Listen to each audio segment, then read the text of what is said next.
Welcome. My name is Whitney Kimball Coe, and I am the Director of National Programs for the Center for Rural Strategies, and I'm also the Director of the Rural Assembly. And to those of you in the audience who are veteran participants of Rural Assembly programs and events, I'm so glad you're back. Thank you for joining us again, for always sharing your experiences and your good vibes in these programs, for being leaders. I'm also wanting to welcome those for whom this is your first introduction to the Rural Assembly. Hooray, we're so glad you're here.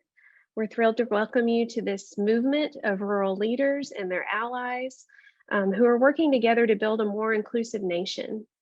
And today we are really pleased to be among allies like Citizen Film, Working Assumptions, National Writing Project, Citizen University, and the National Endowment for the Humanities. All of these groups, including along with the Rural Assembly, are responsible for having coordinated and curated today's event, and I'm so pleased that we could do that together. Today's program is really special because in this Zoom room, we're bringing together citizen leaders from many different backgrounds, geographies, and sectors. And that's really one of the things that the Rural Assembly loves most. We love to host potlucks, pretty much, that bring together people from many walks of life so we can illuminate the things that connect us and reveal the ways that rural people and places are engaging with questions that are on all of our hearts. Questions about what is the future of our lives together, and how do we move together. These gatherings, we think, help us notice and help us name the ways that we're caught in that inescapable network of mutuality that Dr. King talked about. And today, we're creating a space for rural leaders and civic scholars and young adults and educators and educational advocates. So this is a really big tent. It's a special time. We're going to be grappling with really big themes. So let me tell you really briefly what to expect in this next hour and a half or so. We're going to welcome our civic scholars among us today, David Kennedy, Danielle Allen, and Eric Liu. They're going to open our program with remarks that will help contextualize this program, the themes and the questions that we're all grappling with. And then we're going to have brief presentations from our young adult leaders who are doing really important work, who are tending to the heartbeat of their local communities in really expansive and unique ways. They will share their photo journey with you, their photo essays with you. And then we're all going to break out into small breakout groups so we can hear from our audience members. And so you get a little bit more of intimate time with the scholars and these young presenters that you'll hear from today. And then finally, on the other end of this event, we're sticking around for another 30 minutes or so. We're inviting educators in particular to stick around for a session with National Writing Project and Working Assumptions to learn how you can use photography to engage students in exploring intersections of rural work and civic participation. So just a final housekeeping, today's event will be recorded. Please feel free to engage with speakers and the presenters and one another through that chat feature on your screen. You can just keep doing that this whole time if you'd like. And I think that's all I have for you at this moment. So I'm pleased, and it's my pleasure to introduce to you Sam Ball from Citizen Film, who has helped curate today's event. Hi everyone. Thank you for coming out, so many of you, for this event. I'm trying to find a gallery view where I can see you all, and that is not working, which means that there's a lot of you. So I'm really excited to partner with Rural Assembly and the National Writing Project and Working Assumptions on this event. Citizen Film is a documentary storytelling organization, and we specialize as our role is to serve as the storytelling partner within coalitions working on civic engagement. And we also have a lot of experience working with communities on participatory documentary storytelling to identify shared ideals, shared challenges, and shared solutions. And the maybe impossible, but I think very important challenge we've given ourselves with this program that is supported by the National Endowment for the Humanities Building a More Perfect Union grants program. The challenge is to think of the United States as a community, and a community that can draw a circle around some basic ideals, and perhaps a way to build on those ideals to make things better, to expand democracy, to address challenges that we share in common, and to share challenges that are particular to certain communities because of American history. The American Creed documentary initiative, of which this program is a part, grows out of a collaboration with the Pulitzer Prize winning American historian David Kennedy and his Stanford University colleague Condoleezza Rice, who really started this conversation about what ideals and identity we share in common, inviting audiences, including students nationwide, to explore what it means to work towards an inclusive vision of American ideals and identity. And we partnered on a 2018 PBS special and a set of documentary shorts that are still utilized by the National Writing Project to engage students in reflection, discussion, and writing.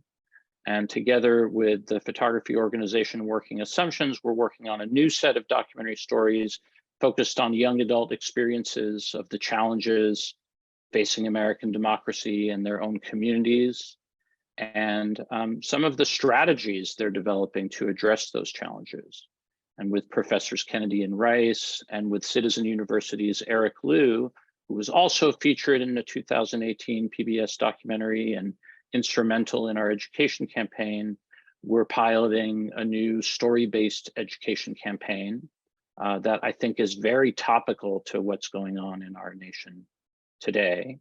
So think of yourselves as our collaborators in testing out some ideas. This is really a pilot event for the organizations to get to know each other a little bit, for us to get to know rural leaders and educators everywhere, and to think about how we can move this initiative forward together. Today, you'll meet at least two of the young community leaders whose perspectives our collaboration showcases. One of those leaders, Jace Charger, I believe is struggling with some of those pesky rural internet issues at the moment, and trying to get online. We'll show you, and they will show you, some photography work that has been published in the Daily Yonder and is inspiring general audiences now, and will, we believe, inspire high school students to do their own work with curricular support from Working Assumptions. So I want to thank Working Assumptions Tracy Worley in particular. She'll co-facilitate today's workshop with the National Writing Project's Casey Olson and Christina Cantrill. I want to thank Working Assumptions teaching artists Barbara Fillion and Donnie LeBeau and Alice Projansky, who are here today. I want to thank my colleagues Manish Kanal and Sarah Scannell at Citizen Film, our co-producer Garland McLaurin, and Rachel Rainey, who's the Vice President of National Productions at PBS North Carolina, who has really shaped our approach to storytelling and to multi-platform documentary storytelling, how we think about doing that. You can learn about Citizen Film's work in general through a link I believe is in the chat. And with that, I will toss the proverbial Zoom baton, if that's a thing, to our colleague David Kennedy. And David can talk a little bit more about the central concept our collaboration explores. So with that, over to you, David. And thank you so much to Rural Assembly for hosting this. Well, thank you, pleasure Sam. to discover your work. Thanks, Sam. It's always a pleasure to be in collaboration with you, and a great pleasure and an honor to be in this platform with so many other people who are concerned about the civic health of our society. Let me just dilate a bit on what Sam mentioned, the film that Condoleezza Rice and I made and released on PBS now 5 years ago, in 2018. We're now making a sequel to it. And that'll probably figure in today's discussion. But I just wanted to say a further word about why we chose the title for that film and for this project of American Creed. We took our inspiration actually from a book published in 1944 by the Swedish economist Gunnar Myrdal. The title was An American Dilemma, the Negro Problem and Modern Democracy, American Democracy. Negro was that in that era thought to be a term of respect. We attach a different valence to it today, I understand, but that was the title of the book. And Gunnar Myrdal in this study posited that there was such a thing as an American creed. And he was quite specific and concrete about what he meant by that. He described it, first of all, as a shared belief, and I'm quoting him now, in the essential dignity of the human being, of the fundamental equality of all men, and of certain inalienable rights to freedom, justice, and a fair opportunity. And he went on to say in a rather famous and often quoted passage, he said that, I'm quoting him again now, even a poor and uneducated white person in some isolated and backward rural region in the Deep South who was violently prejudiced against the Negro has also a whole compartment in his valuation sphere housing the entire American creed of liberty, equality, justice, and fair opportunity for everybody. He described that creed as, again, I'm quoting him, a living system of expressed ideals for human cooperation, which is unified, stable, and clearly formulated. Now, there have been all kinds of criticisms over the years of whether Myrdal was talking about anything actual. I believe he was, and I think all the people involved in the American Creed Project share that belief. I dare say it was that premise that there was an accessible, shared sense of commitment to these kinds of ideals that animated Martin Luther King Jr. and the civil rights movement of the 1950s and 60s. Martin Luther King's essential message was to ask the country to live up to its professed ideals. I think those ideals are well articulated, as Myrdal said, and at some level, it's not totally implausible to believe that they are deeply and widely shared in our society. So that's our working premise in the American Creed Film Project and all of its ancillary activities. And I think Myrdal was really calling attention in that contentious premise about the existence of such a thing as the creed. He was calling attention to something that many observers have made about American society and its essential character. It's a supportable generalization, I think, that most nations are the political and institutional expression of a society's sense of itself as a collective entity. The United States, on the other hand, is essentially a nation that has been trying for 2 centuries and more to shape a society that will, in fact, understand its shared commitment to certain basic values. We are not a people united by race or ethnicity or religion. We are notoriously plural in our beliefs, sometimes controversially and even contentiously so. But I do think it's certainly possible to argue, and it's certainly possible to embrace as a principle animating our action, that we do at our core share belief in certain fundamental propositions about, as the Declaration of Independence put it, the fact that all men are created equal and are endowed with certain inalienable rights, among them the right to life, liberty, and the pursuit of happiness. So in my view, as a lifelong student of American history, I think one of the ways to describe the long historical project of this society is an effort to create and sustain a sense of shared nationhood around these values of liberty, equality, the dignity of the individual, and so on. You might say that for many societies, their nationhood or their sense of cohesion is an assumption. People that share the same language, religion, culture, history, and so on and so forth. In the United States, by way of contrast, our sense of nationhood is an ongoing project, not something that can be taken for granted, but something that has to be worked at along the way and continuously worked at. And here I'm reminded, if I can quote one other authority on this subject, Woodrow Wilson, much maligned in many quarters today, but nonetheless, a person who on occasion, I think, captures some very essential things about the character of this society. Pardon me for hefting this big book, but I want to get the quote right. So Woodrow Wilson said,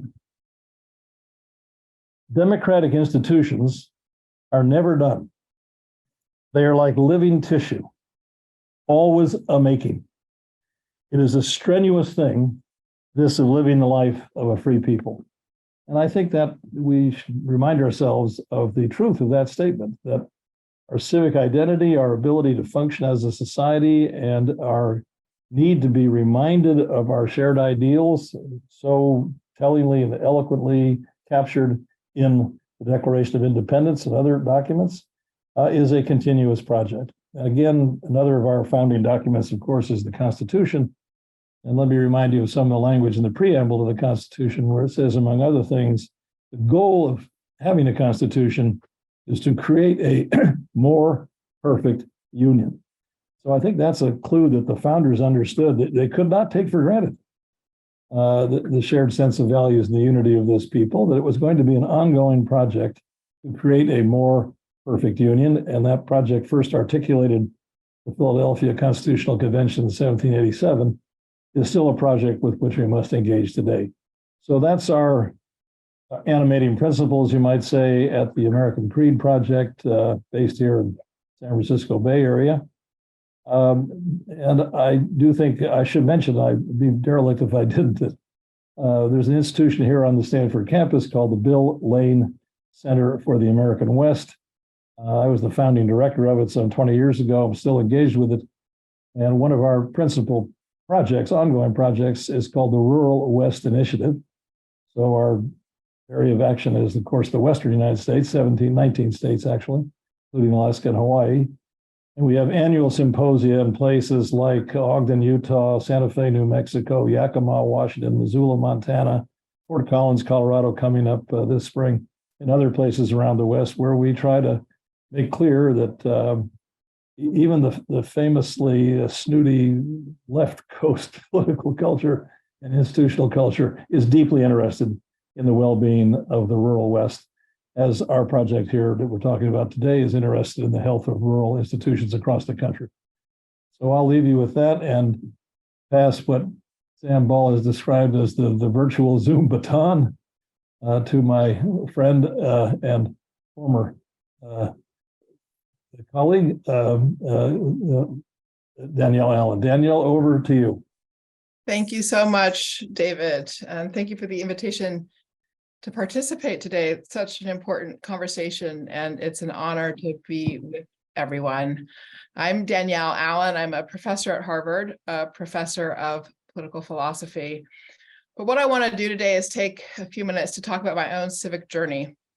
I want to share some stories because I think they're stories that resonate with the work you're doing of seeking to connect our heartland. To connect our heartlands is to connect all of us from our sense of community, whatever that might be, to a shared national story, to that American creed, as David said. So we have a lot of hard work to do right now here in 2023. And I think it is helpful to put the hard work in context, in part to remind ourselves that it's achievable, the work we have in front of us to connect our heartlands. So I came by my own commitment to democracy and civic culture, quite honestly, just as a matter of family inheritance. My dad's dad, my granddad, helped found one of the first NAACP chapters in northern Florida. So in the rural parts of the state, up there in the northern part of the state. Super, super dangerous work at that time, it has to be said. And on my mom's side, my great-grandparents fought for women's right to vote. So my great-grandmother ended up as president of the League of Women Voters in Michigan in the 30s, having fought in the early part of the 20th century for that right. In other words, I come from people who were not afraid of hard fights and doing things that people said were impossible. You know, the right to vote for women, people said that was impossible. Civil rights, people said that was impossible. We face a lot of challenges right now that people tell us are impossible, and I think they're not. And we can bring that same spirit to them as my ancestors brought, and I'm sure the ancestors of many others here, to other hard challenges and problems. But so I grew up in a community of people who just took civic engagement as, you know, kind of air that we breathe, the water that we drink, a given in essence. And I grew up in Southern California myself. My dad had 11 brothers and sisters. Half of them migrated from the Jim Crow South to California, seeking true opportunity, true freedom. And in that community there, the expectation was just that you would participate. That said, it's important, though, to say, too, that the participation and the engagement took place across the whole political spectrum. And there was one amazing year in my youth when I was a teenager, when my aunt was on the ballot for Congress in the Bay Area for the Peace and Freedom Party, far left side of the spectrum. And in the very same year, my dad was running for Senate from Southern California as a Reagan Republican. So we had the most amazing family dinners and holiday debates. My aunt was this big woman, gay, with this big belly laugh, and she and my dad's skinny, always with a pipe in his mouth, reeked of smoke curling around his head, and they would go at it. Huge arguments. And I, as a kid, would just sit there going back and forth, which way is it? My dad was there making the case for market liberties and civic virtues. My aunt was making the case for public sector investment across all segments of society. And those were intense, intense arguments. But as I watched, there were a few things that got to be very clear to me.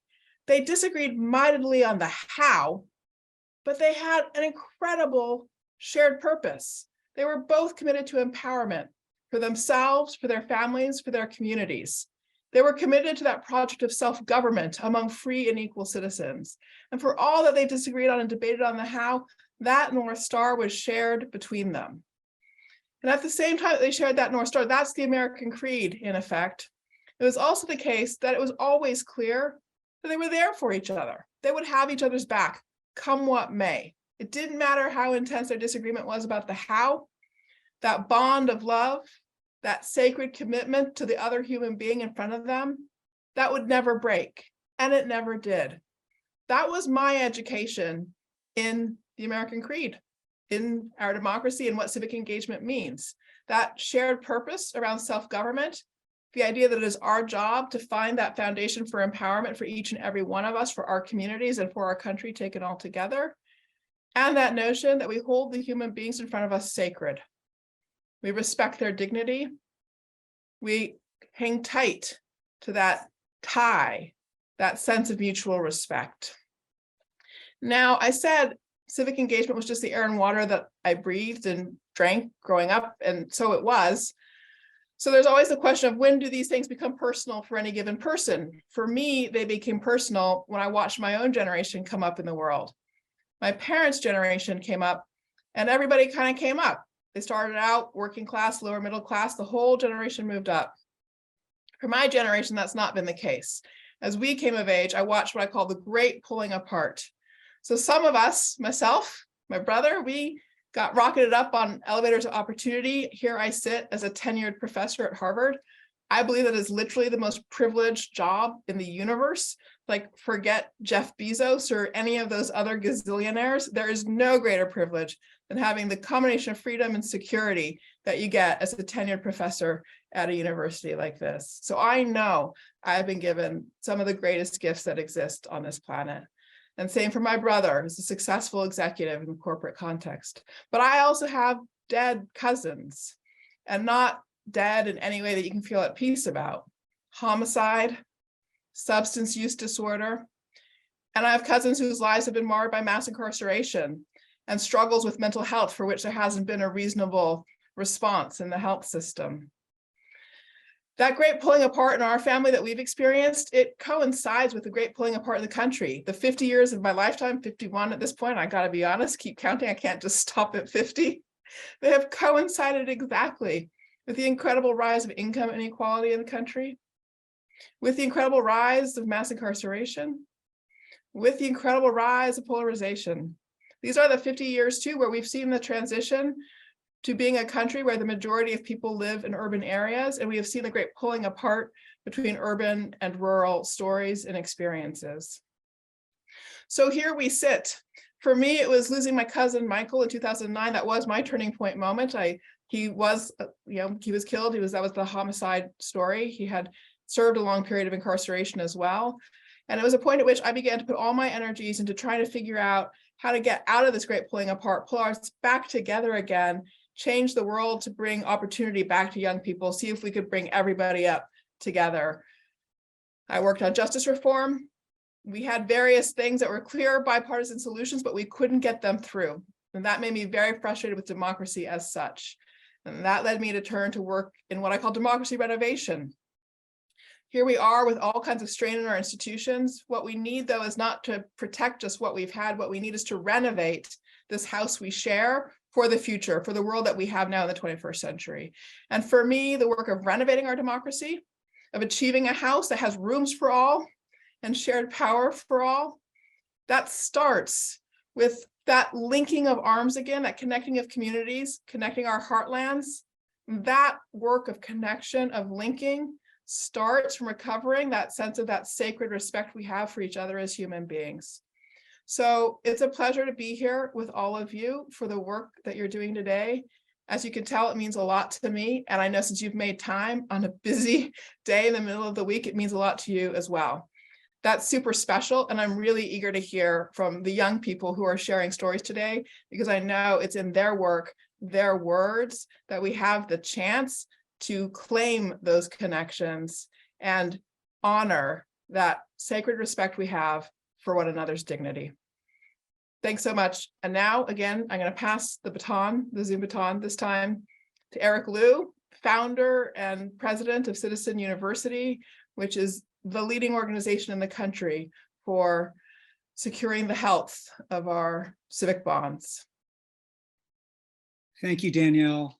Thank you for sharing your journey and drawing the ways in which that journey aligns with the quest that we are on as a people right now. Thank you, David, for setting us in that context of the creed itself. I was following along in chat, people's sense of connection or maybe disconnection from the creed and from the ideas that we profess to believe in as a country. And I want to begin with that because, as Danielle said, in our work at Citizen University, we think about our job actually as every day trying to close a gap. And it is the great gap between our American creed, our ideals on the one hand of freedom, equality, justice, government of, by, and for the people. And on the other hand, our actual deeds, the actual conditions of our communities, the actual practices of our institutions, the actual history that we have both inherited and that we live and perpetuate.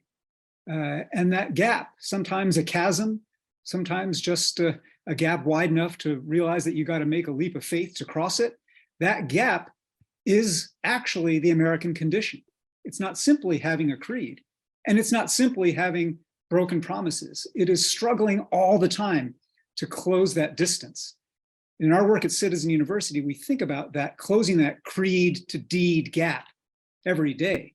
And I want to just begin by naming the fact that, in our work, we're an organization that is based in Seattle, Washington, but doing work all around the United States and doing work with many people in rural communities in all parts of the country, actually along the coast, not just in the middle of the country.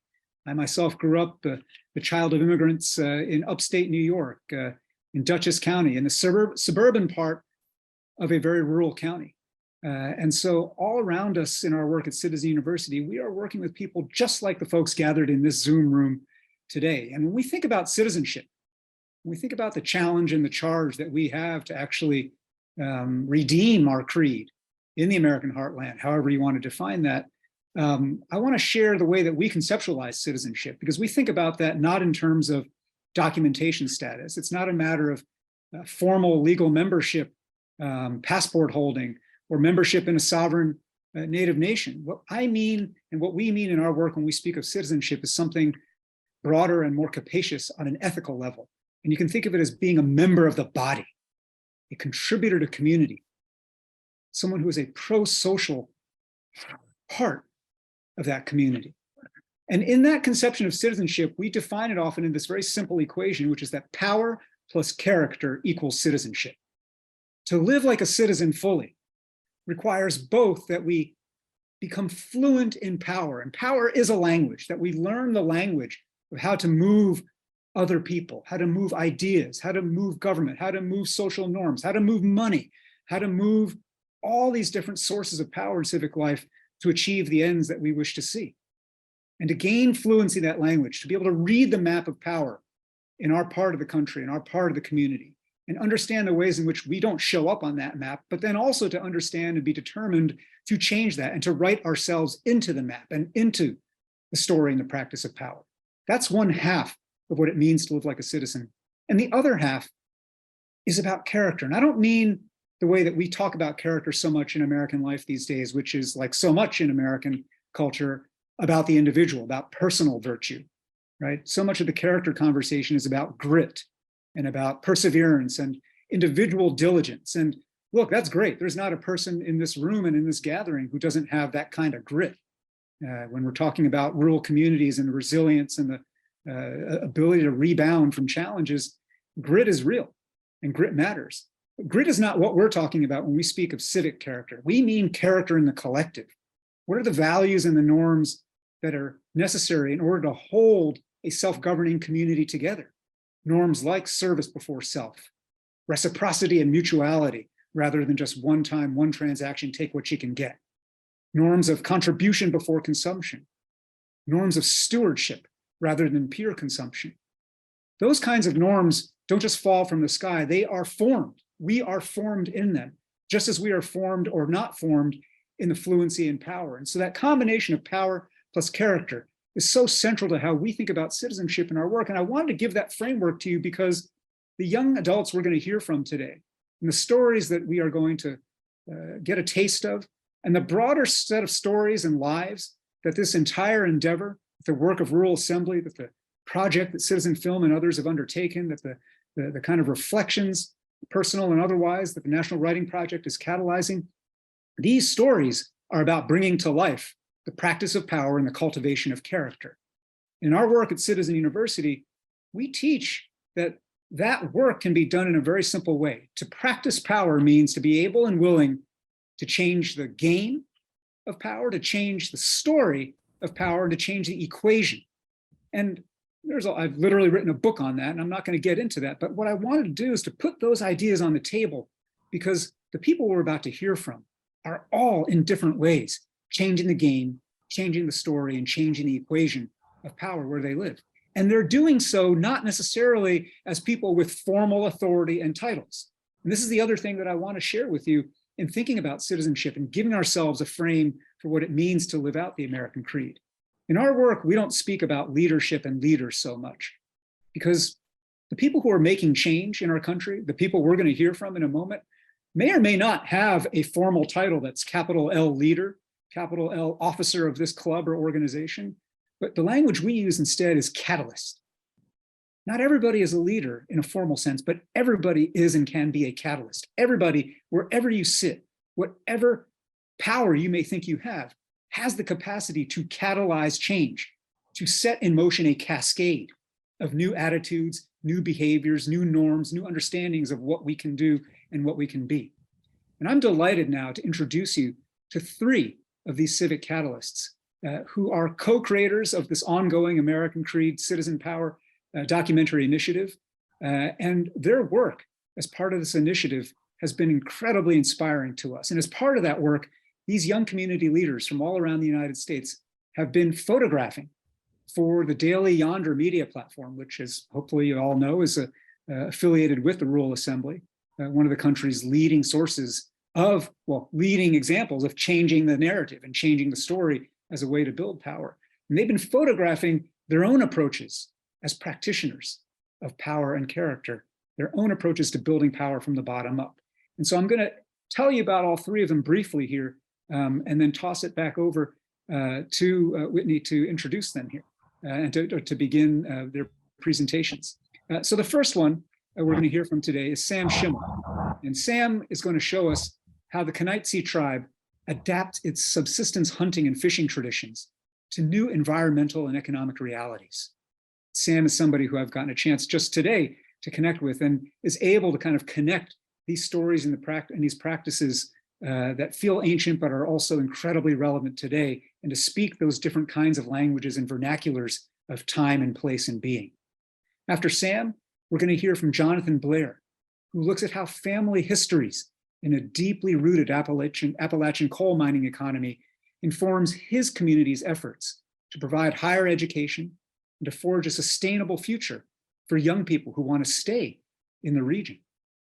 And then finally, we're going to hear from Jace Charger, who, along with other Lakota youth, founded the very first protest camp at Standing Rock in South Dakota. And Jace has been on an incredible journey, and they will talk about the way that the work they're doing now to heal their community, to build solidarity, comes partly from intention and partly from planning, but also partly from accidents of fate and circumstance that throw you into a situation where you have to decide, am I going to just fold up and be crushed by these times, or am I actually going to take this moment and inhabit my capacity to make change around me, not alone, but with others, and not in isolation, but connected to a creed and to a story about all the ways in which we can live out liberty, equality, and justice for all.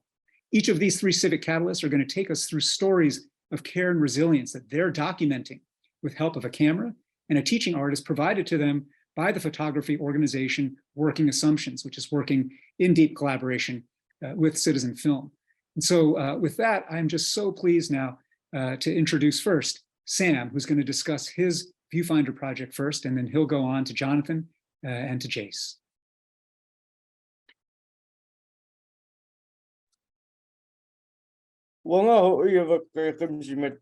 Hi everybody, I'm Sam Schimmel. Happy Thursday.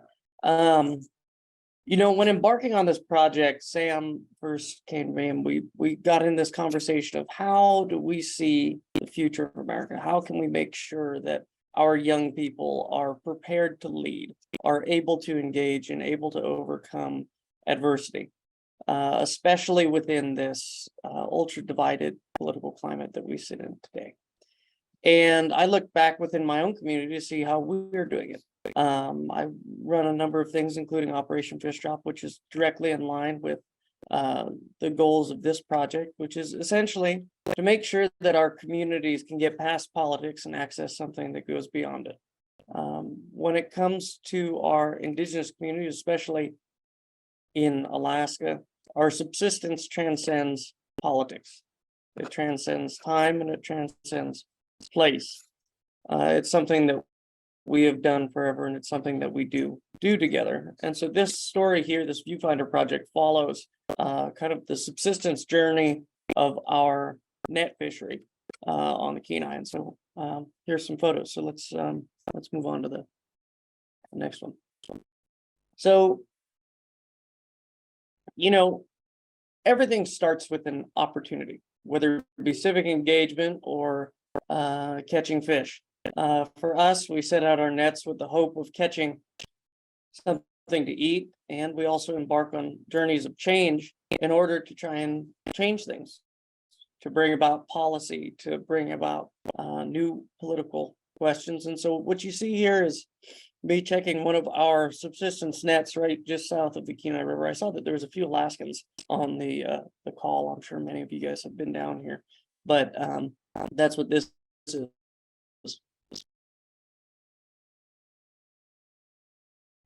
Here you see the beginning of the process.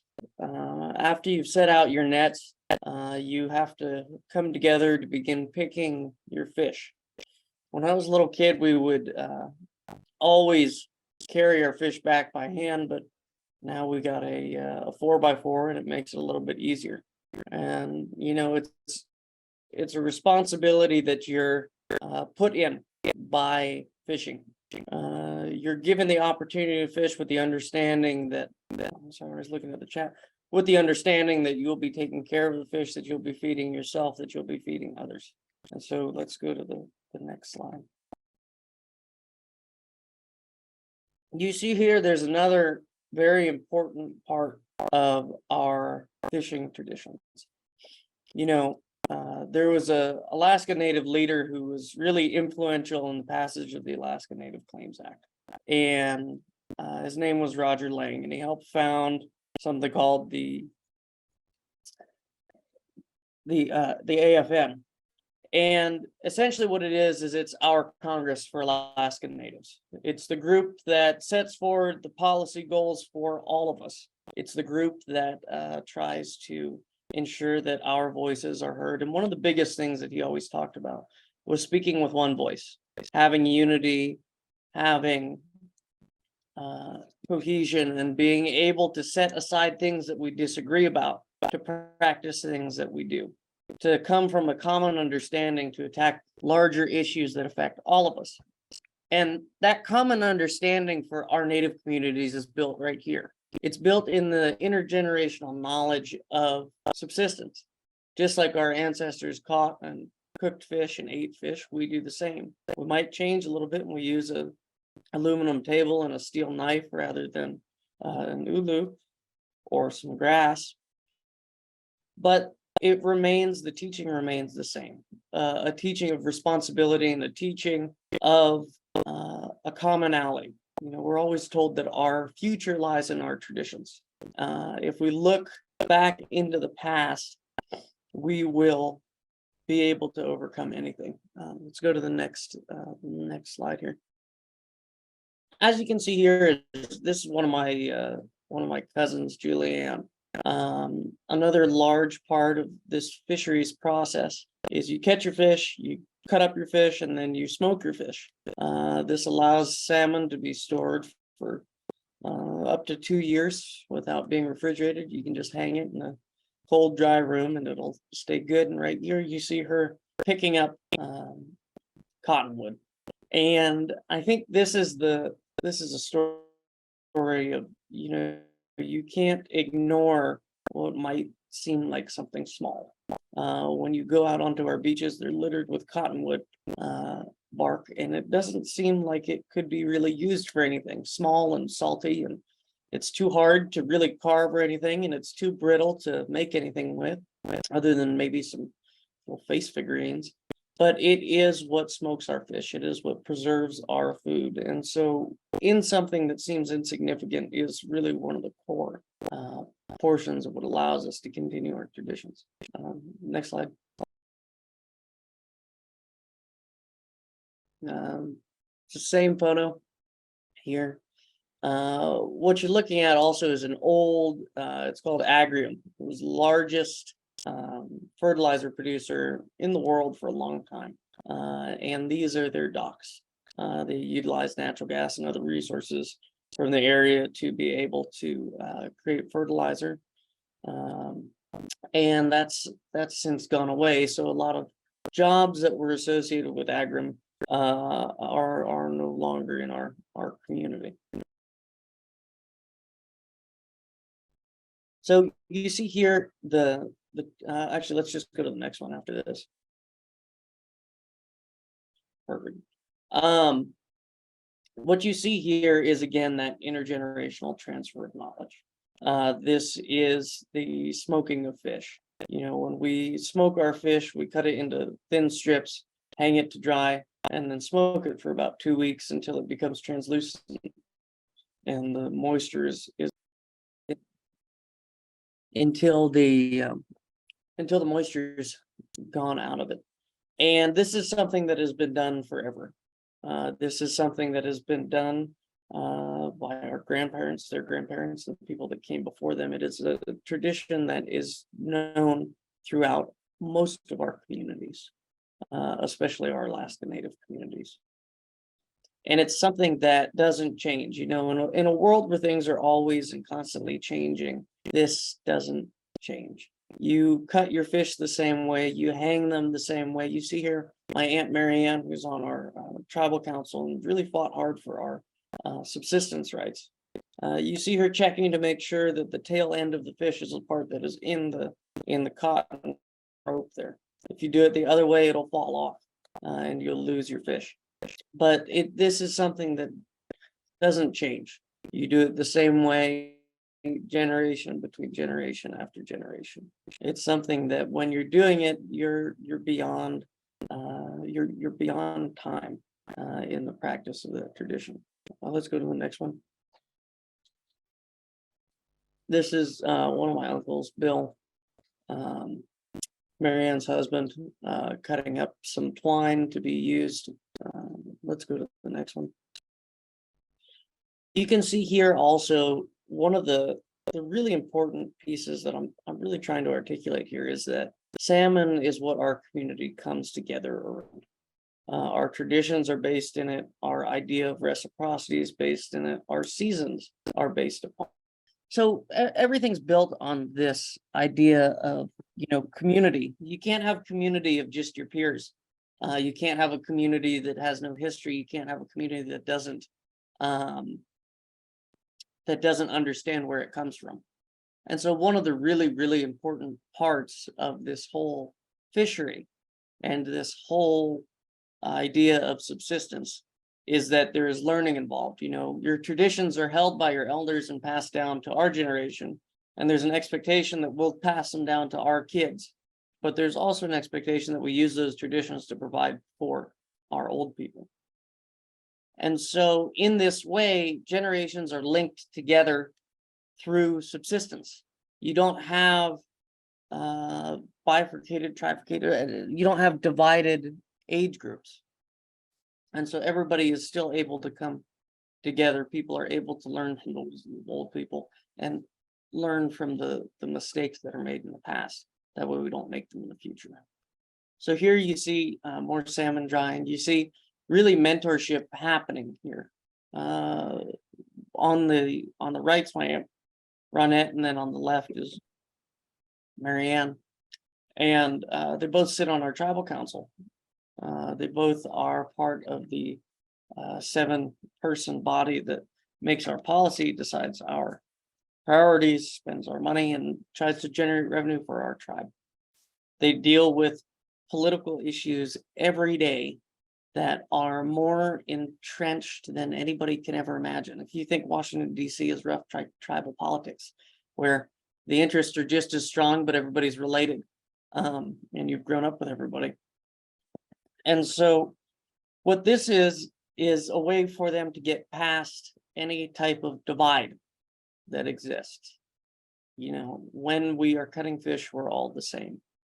There is no divide that is able to get into this space. So let's go to the next slide. Here you see the smoking of the fish, the changing of it from something that is volatile and can go bad into something that's stable, that doesn't change. Just like traditions, it doesn't change once it's turned into belief like this. And so I think this really is the story of how we get past our political differences, how we ensure that our young people are able to get the educations that they need and have the opportunities to change things in the way that we do. I know this is something that I have always brought to the forefront, is the idea that, you eat with people when you want to make change, you teach them things, you bring them out, you fish together, you hunt together. It's allowed things to happen that would not otherwise be able to take place. And so these are really the way that my community deals with divide, deals with change, and deals with kind of some of the larger issues that are facing our nation today, is by coming back to what we've always known. And that is our subsistence, our culture, and our traditions. Here you see kind of the circle of our process. You start with setting out a net and you end with mending a net. Everything always comes around. I think in that viewfinder, I talk about one of my uncles telling me, there's always more. And this is something that is ever present in our Native community. The idea that there's always more, and it's something that keeps young people out of trouble. You go hunt, you go fish, you clean your fish, you smoke your fish, you get ready to go to bed, but no, there's always more. There's always more that can be done. And I think that encapsulates one of our traditional expectations of excellence, which is this strivance for constant improvement and this aim at always trying harder and doing better. And so this is really the story of our community and how we come together and how we make change. And it's through setting aside the issues that we disagree about and recognizing each other as people. That's wonderful, Sam. Thank you so much. Folks will have an opportunity to talk to you a bit more and when we get to breakout sessions. I think, Jonathan, you're on deck. Hello, everyone. I am calling in from Appalachia, Kentucky, and I would just like to say thank you to a lot of people for giving me this opportunity and allowing for this story to be shared. And I think it is one certainly worth sharing. And most of the people I'd like to thank are here, so I guess I'll jump right into it. When you hear folks talk about the Appalachian region from the outside, it is not uncommon to hear tales of how backwards and cynical the Appalachian people can be. You will often hear stories of unwelcoming and unmotivated people preferring to keep to themselves and not give in to the ways of a world that never seems to stop changing. It can definitely be said that we're a little different, but the countless harsh stereotypes labeling us as uneducated hillbillies could not be further from the truth. Appalachia is a region of proud people, proud of those who come before us that went to church on Sunday, mined coal, and never knew a stranger. The Appalachia I know, the one I was born in, raised in, and proudly call my home today, is definitely unlike any other place on earth, but not for the reasons outsiders love to name time and time again. The one-of-a-kind culture and unwaveringly generous and proud people of the region tell the story. Everything else is merely speculation from those who have never experienced the richness for themselves. The most beautiful and special things in life often come at a great price. And Appalachia is no different. The toughness of our people and the richness of our culture were forged by means of survival, no matter the cost, for generations. The same sense of resiliency is very much alive and thriving today. Just last summer, Eastern Kentucky was absolutely devastated by a great flood, some even calling it the flood of 1,000 years. This catastrophic event took the region by surprise on a warm July night. No one expected it. But before the waters even cleared that morning, the region had banded together to care for our own, just as we always do. The people here are no strangers to adversity and never fail to come together as family each time we face it, emerging stronger at the end of every storm we face. The coal business, especially the underground, tends to get a very bad reputation from those who have never been directly connected to it. As for me, my colleagues, and the vast majority of Appalachians, the very foundations of our family were built upon coal, and we are proud of that. Both of my grandfathers have a history with coal and their fathers before them. To this day, my dad works on a railroad that transports the coal. For better or for worse, the industry sustained the people of this region through many generations. As I said a few moments ago, the best things in life often come at a great price. The man missing a limb you saw a picture moments ago is my colleague Jacob's grandfather, who lost his arm working in the underground. For a lot of people, this literal sacrifice for the industry will be absolutely devastating. However, he says that given the chance, he would go back in a heartbeat. As a man of faith, this tragedy only strengthens his testimony. God had plans for him to continue his life, and his passion for the industry never faltered. Through the good and the bad, the Appalachian people have always relied not only on the coal industry, but also on our families. And most importantly, our faith in a higher power, the one true God that will never forsake us. Take a drive through any Appalachian town on a Sunday morning, and you will find churches packed to the brim, left and right, a true testament to the mindset of our people. Our faith is unwaveringly strong. While it is true that the coal business is a cornerstone of Appalachian culture, at the end of the day, it was the only way the region survived. To put it quite simply, coal put food on the table and paid the bills. The men of Appalachia did what they could do to ensure their family's survival and make ends meet, while the women quite literally held the families together and raised their children. That was the way of the world back then. A lot has changed since then. This gender gap is dead. However, the traditional family did what had to be done in order to give their children a better upbringing than they had. Generational improvement is the utmost moral of the story here. A great deal of distrust of outsiders arose in the region, especially in the past century, for a couple of reasons. First of all, businessmen from New England or elsewhere largely controlled the tides of the coal business within the region, and it was about like a light switch, either on or off. Every single family involved with the business was left to the mercy of big business. Secondly, the young men of our region, like my grandfather in some of the military pictures you'll see, were drafted by the federal government to engage in conflicts in countries most of them could have never even pointed to on a map. Distrust arose through exploitation. and for very good reason. Much like our love for coal, our love for military service is brought about by the huge number of veterans in the region. Military service is treated with the utmost respect in these mountains. It takes guts to serve your country, to defend your way of life and your fellow man. A great sense of patriotism runs deep within these people.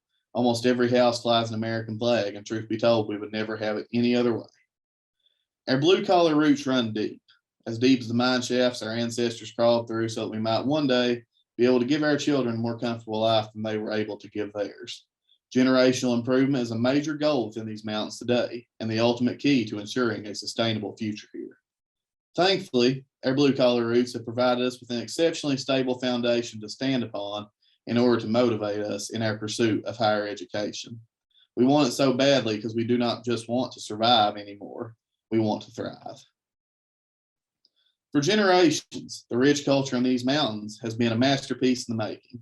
Families have come and gone, some coming back again, but for the ones who stuck it out, this is and always will be home. This is something our ancestors felt was not only worth preserving, but improving, and we most definitely carry on this belief, looking to our past for inspiration and motivation, but always looking to the future for what is to come, how we can leave our mark. No matter how far apart our families end up because of work, school, and other realities we must live with, there's always something special about those days when everyone gets to be together. There's something special about making the drive to your grandparents' house every year for Thanksgiving and Christmas. Memories we treasure. Over the years, the joy of being together and the love felt only grows, even as empty seats fill the holiday tables all across the country. Our roots run deep, and our family is everything. There's an old saying that goes something along the lines of, there's blood that isn't family and there's family that isn't blood.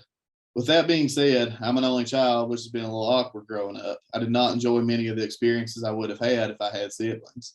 However, the bonds forged in blood, sweat, and tears, through many long days in the sun, some of my colleagues you saw pictured here have become my brothers and sisters, my siblings. They give me constant hope that the future is in good hands. There will always be something special about the family we choose. It is a love unlike any other. The Appalachian story, specifically the pursuit of higher education, cannot be told without a place I now proudly call my home, Alice Lloyd College. Nestled deep within the hills of Appalachia, Kentucky, Alice Lloyd College provides Appalachian students an equal opportunity for a higher quality education, regardless of ability to pay, largely supported by our student work program. One of my colleagues you saw in the pictures before, born in the Philippines, Carlos Villanueva, is now a proud American and Appalachian and is pursuing a degree in nursing and has excelled in our work program, serving as one of my assistant supervisors on the grounds crew. Another colleague of mine, the one you saw after Carlos, Jordan Jones, has Proverbs 14:23 tattooed across his arm, which reads, "In all labor there is profit, but idle chatter leads only to poverty." When you come from a people who know a thing or two about the rawest form of survival, living paycheck to paycheck just to keep food on the table, you tend to have some drive. The strong blue-collar roots possessed by most Appalachians translates very nicely to the world of academia. Our ancestors spent their lives underground extracting black diamond, so that their generation would be able to go to school and enjoy an easier way of life, not only for ourselves, but for our family and the generations to come. The last of my colleagues you saw in the pictures before, Michaela Short, is an aspiring business leader, willing to invest in the region and care for her community. Stimulation of local economies and the implementation of more local business is crucial to the sustainability of Appalachia. Through hard work and dedication, alongside perseverance through adversity, people like Michaela have the potential to leave their mark on the region in a very powerful way.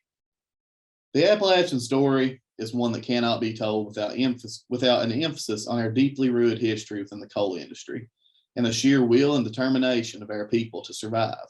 However, we are done surviving.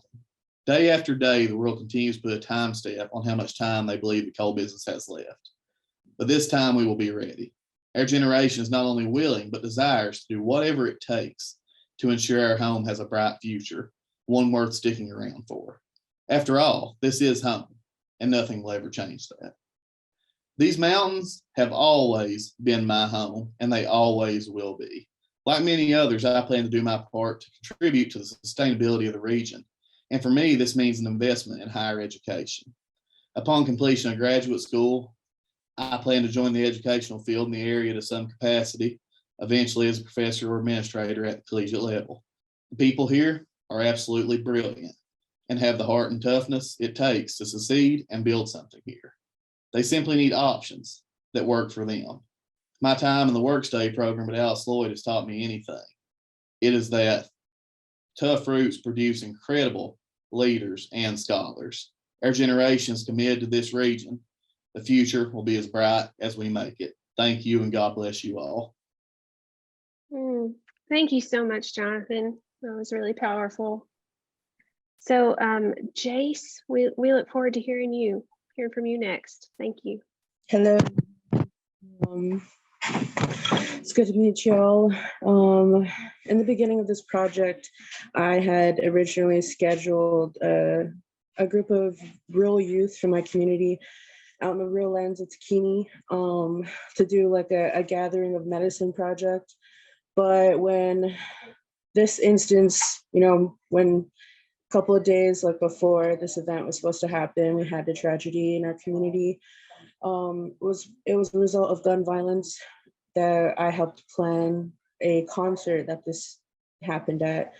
And I just, out of respect and out of consideration for my fellow youth in my community, I chose to give them space and place of healing, because so many instances do people come to our communities and like shoot, scenes of poverty and grief. And that's not the kind of story I wanted to tell of my community, because there's so many instances that the constant media construct is that, Native Americans are poor, or they're lacking in culture, or they're, just tons of sad stuff. But there's a story I wanted to tell, and like getting a photo into our culture is a rarity, because out of respect and the conservation of our culture, we don't allow any videotaping or any photography at all, because of we protect our culture at all costs, because it is like our heritage passed down that we need to keep, and it's a namesake. So through this project, I wanted to tell a story about healing and perseverance and resiliency that is lives in our DNA as Indigenous people.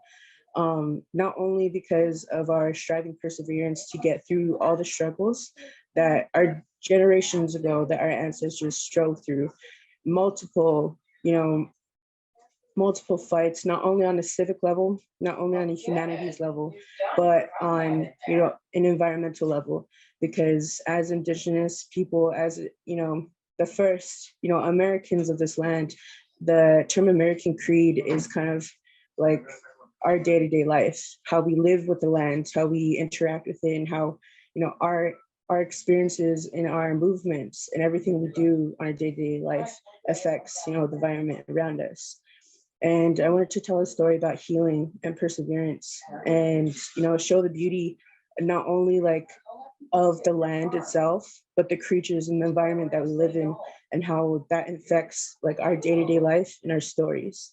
Because we use the land and medicines, on a day-to-day basis as Indigenous people, and having access to that, and having access to healing properties like a horse society, and using that to treat PTSD, to help youth through depression, or use them to travel. They were existence of our survival way back in the day, traveling and to persevere from traveling from our homelands, being put on reservations.